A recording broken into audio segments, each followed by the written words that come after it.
सब लोगों खुदावत की तारीफ करें, हालेलुया कहें, खुदा की हम्द करें। यसु मसीह ही हैं सबका खुदावंद।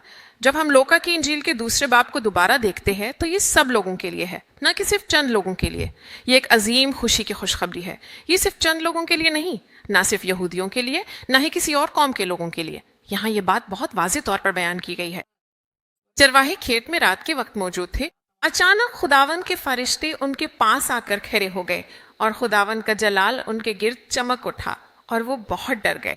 फरिश्ते ने कहा, डरो मत, देखो मैं तुम्हें सब लोगों के लिए बड़ी खुशी की खुशखबरी सुनाता हूँ। यही वजह है कि क्रिसमस सबका त्यौहार है। यसु मसीह सबके लिए खुदावंद हैं। वो दुनिया के निजात दहिंदा हैं। वो सब लोगों के लिए आए ताकि उन्हें उनके गुनाहों से निजात दें, जैसा कि मत्ती की इंजील में लिखा है। लोग यही मानते हैं, मसीही इस पर ईमान रखते हैं। खुदा ने खुद अपने मंसूबे के मुताबिक इन सब के लिए इंतजाम किया ताकि वो सबको उनके गुनाहों से निजात दे। यानी यसु मसीह सिर्फ यहूदियों के खुदा नहीं बल्कि सब कौमों के खुदा हैं। वो हमारे भी खुदा हैं। हालेलुया।